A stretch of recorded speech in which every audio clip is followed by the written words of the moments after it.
আরজিকর কাণ্ডে মহিলা চিকিৎসকের মৃত্যুর ঘটনায় যখন রাজ্য রাজনীতি একেবারে তোলপাড়, তখন আরজিকরের অধ্যক্ষ সন্দীপ ঘোষ গ্রেপ্তার হতেই তৃণমূলের বিরুদ্ধে মুখ খুলেই এবার বিস্ফোরক মন্তব্য করলেন তৃণমূলের সাধারণ সম্পাদক অভিষেক ব্যানার্জি। জানিয়ে নতুন করে রাজ্য রাজনীতিতে একেবারে শোরগোল পড়ে গেল। শুধু মন্তব্যই নয়, একেবারে ধুয়ে দিলেন অভিষেক ব্যানার্জি। দর্শক, আপনারা জানেন এই আরজিকর কাণ্ডে মহিলা চিকিৎসকের মৃত্যুর পরপরই যখন একাধিক শিক্ষামঞ্চ থেকে শুরু করে জুনিয়র চিকিৎসক সকলেই এই সন্দীপ ঘোষের গ্রেপ্তারের দাবি তুলেছিল, তবে সন্দীপ ঘোষকে তো গ্রেপ্তার করেইনি রাজ্যের পুলিশ, ঘুরিয়ে তাকে মাত্র 8 ঘন্টার মধ্যে অন্য একটি মেডিকেল কলেজে নিযুক্ত করে দেয় রাজ্য সরকার, যেখানে মুখ্যমন্ত্রী মমতা ব্যানার্জি নিজে স্বাস্থ্যমন্ত্রী। আর এই আবহে সন্দীপ ঘোষ গ্রেপ্তার হতেই মুখ খুলেই একেবারে বিস্ফোরক মন্তব্য অভিষেক ব্যানার্জি। তৃণমূলের নেতা মন্ত্রী থেকে শুরু করে সাংসদ সকলকে একেবারে ধুয়ে দিলেন অভিষেক ব্যানার্জি। দর্শক, আপনারা জানেন এই আরজিকর কাণ্ডে মহিলা চিকিৎসকের মৃত্যুর ঘটনার পরপরই কর্মবিরতি পালন করছে জুনিয়র চিকিৎসকরা, এবং যার ফলে রাজ্যের স্বাস্থ্য ব্যবস্থার বেহাল দশা। এই আবহে প্রবল চাপে রয়েছে রাজ্যের শাসক দল তৃণমূল কংগ্রেস। দলের অন্দরে খোদ মুখ্যমন্ত্রী মমতা ব্যানার্জির বিরুদ্ধে মুখ খুলছেন একের পর এক তৃণমূলের হেভিওয়েট নেতামন্ত্রীরা। আপনারা জানেন মুখ্যমন্ত্রী মমতা ব্যানার্জির বিরুদ্ধে মুখ খুলেই বিস্ফোরক মন্তব্য করেছিলেন তৃণমূল নেতা তথা সাংসদ সুখেন্দু শেখর রায়। এর পরপরই আরজিকর কাণ্ড নিয়ে মুখ খুলেই বিস্ফোরক মন্তব্য করেন তৃণমূলের মুখপাত্র তথা রাজ্যসভার প্রাক্তন সাংসদ শান্তনু সেন। এর পরপরই আরজিকর নিয়ে বা সন্দীপ ঘোষ গ্রেপ্তার হওয়ার পর ইঙ্গিতপূর্ণ মন্তব্য করেন কুণাল ঘোষ। তিনি পরিষ্কার জানিয়েছেন, দল যদি আগে ব্যবস্থা নিত বা সন্দীপ ঘোষকে গ্রেপ্তার করত তাহলে এই অস্বস্তি এড়ানো যেত। আর এর পরপরই আরজিকর কাণ্ড নিয়ে খোদ তৃণমূলের বিরুদ্ধেই মুখ খুলে বিস্ফোরক মন্তব্য করলেন অভিষেক ব্যানার্জি। দর্শক, আপনারা জানেন এই আরজিকর কাণ্ডে প্রথম থেকেই বেসুরো অভিষেক ব্যানার্জি, তবে এই আরজিকর কাণ্ডে খোদ দলের অন্দরেই ধীরে ধীরে কোণঠাসা হয়েছেন মুখ্যমন্ত্রী মমতা ব্যানার্জি। এই খবরও কিন্তু উঠে আসছিল। আর এবার আর চুপ থাকলেন না অভিষেক ব্যানার্জি। দলের সাংসদ থেকে শুরু করে নেতা মন্ত্রী সকলকে একেবারে ধুয়ে দিলেন তৃণমূলের সেকেন্ড ইন কমান্ড। তিনি কি জানিয়েছেন দেখুন দর্শক। ফোস বিতর্কে এবার প্রতিক্রিয়া জানালেন তৃণমূলের সর্বভারতীয় সাধারণ সম্পাদক অভিষেক ব্যানার্জি। যা বললেন তাতেই নতুন করে রাজ্য রাজনীতিতে একেবারে শোরগোল পড়ে গেল। আরজিকর কাণ্ডের প্রেক্ষিতে যারা ন্যায় বিচারের আন্দোলনে নেমেছে তাদের যে ভাষায় তৃণমূলের জনপ্রতিনিধি এবং নেতাদের একাংশ আক্রমণ করতে শুরু করেছেন, এক্স পোস্টে সোমবার তার তীব্র সমালোচনা করলেন তৃণমূল সেনাপতি অভিষেক ব্যানার্জি। দর্শক, ওই পোস্টে অভিষেক ব্যানার্জি লিখেছেন, দলীয় গণ্ডি ছাড়িয়ে জনপ্রতিনিধিদের আরও নম্র এবং সহানুভূতিশীল হতে হবে।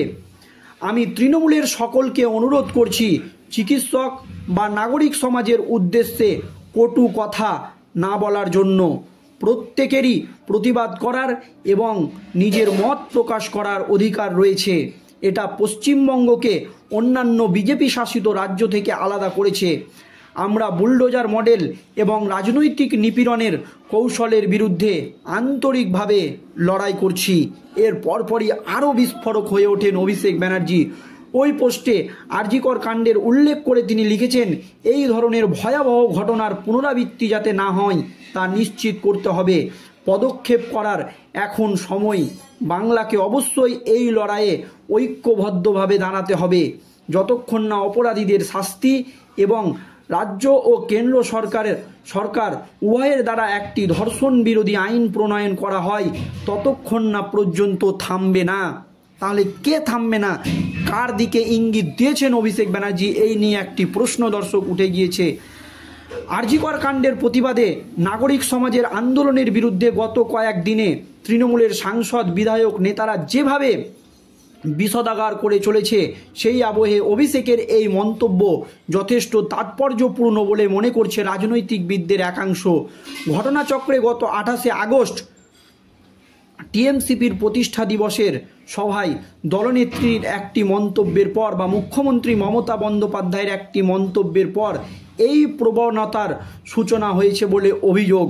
মেয়র রোডের সমাবেশে বক্তৃতা দিতে গিয়ে দলীয় কর্মীদের উদ্দেশ্যে মুখ্যমন্ত্রী মমতা বন্দ্যোপাধ্যায় বলেছিলেন যে আপনাকে রোজ কামড়াচ্ছে, তাকে কামড়াবেন না, কিন্তু ফোঁস তো করতে পারেন। ঘটনাচক্রে সেই সময় মঞ্চে উপস্থিত ছিলেন তৃণমূলের সেকেন্ড ইন কমান্ড অভিষেক ব্যানার্জিও। মমতার এই বিতর্কিত মন্তব্যের পরই বারাসাতের সাংসদ কাকলি ঘোষ দস্তিদার এবং বাঁকুড়ার সাংসদ অরূপ চক্রবর্তী, এছাড়াও উত্তরবঙ্গের উন্নয়ন মন্ত্রী উদয়ন গুহ এবং উত্তরপাড়ার তৃণমূল বিধায়ক তথা অভিনেতা কাঞ্চন মল্লিক, অভিনেত্রী তথা সোনারপুরের বিধায়ক লাভলি মৈত্রী সহ তৃণমূলের অনেকেই আন্দোলনকারী চিকিৎসক এবং নাগরিক সমাজকে আপত্তিকর ভাষায় আক্রমণ করেন বলে অভিযোগ। আর এতেই অভিষেক ব্যানার্জির এই বিস্ফোরক মন্তব্য জানিয়ে নতুন করে রাজ্য রাজনীতিতে একেবারে শোরগোল পড়ে গিয়েছে। এদের মধ্যে কাকলি ইতিমধ্যেই কৃতকর্মের জন্য ক্ষমা চেয়েছেন। অশোকনগরের 12 নম্বর ওয়ার্ডের প্রাক্তন কাউন্সিলর তথা বর্তমান কাউন্সিলরের স্বামী অতীশ সরকার মা বোনেদের ছবি বিকৃত করে টাঙিয়ে দেওয়ার কথা বলে সাসপেন্ড হয়েছে। তৃণমূল কংগ্রেস তাকে সাসপেন্ড করেছে। তবে লাভলি বলেছেন, মমতা বন্দ্যোপাধ্যায়ের দিকে আঙুল তুললে সেই আঙুল কিভাবে নিচে নামিয়ে দিতে হয় সেটা আমরা জানি। এখনও পর্যন্ত শান্ত আছি। রাজ্যের মন্ত্রী উদয়ন গুহ বলেছেন, ওরা যদি একটা দংশন করে তাহলে আমাদের 5টা দংশন করতে হবে। ওরা একটা দাঁত বসালে আমাদের 5টা দাঁত বসাতে হবে। জাস্টিস ফর আরজি কর আন্দোলনে যুক্তদের নিশানা করে বাঁকুড়ার সাংসদ অরূপ কুকুরের মতো গুজগুজ বা ফুসফুস করার অভিযোগ তুলেছেন। অভিনেতা বিধায়ক কাঞ্চন মল্লিক আন্দোলনরত জুনিয়র ডাক্তারদের প্রায় নজিরবিহীন ভাষায় কটাক্ষ করে বলেছেন, ওই চিকিৎসকরা আন্দোলন করছে ঠিকই, কিন্তু বোনাস বা প্রভিডেন্ট ফান্ড নেবেন না তো।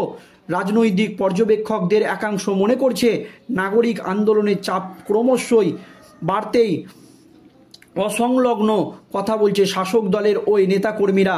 প্রশ্ন উঠছে, সেই আন্দোলন নিয়ন্ত্রণ যখন পাড়ায় পাড়ায় সাধারণ মহিলাদের হাতে চলে যাচ্ছে, তখন শাসক দলের একাংশের স্নায়ু আরও নড়বড়ে এবং অসংলগ্ন হয়ে পড়ছে, যার বহিঃপ্রকাশ সরাসরি হুমকি। এই আবহে ব্যতিক্রমী অবস্থান স্পষ্ট করলেন তৃণমূলের second in command Abhishek Banerjee. প্রস্তুত আরজি কর পর্বের গোড়া থেকেই ধারাবাহিকভাবে নজির রেখে চলেছেন অভিষেক ব্যানার্জি। আর এবার মুখ খুলেই একেবারে বিস্ফোরক। আর অভিষেকের এই মন্তব্যের পরই রাজ্য রাজনীতিতে একেবারে নতুন করে শোরগোল পড়ে গিয়েছে।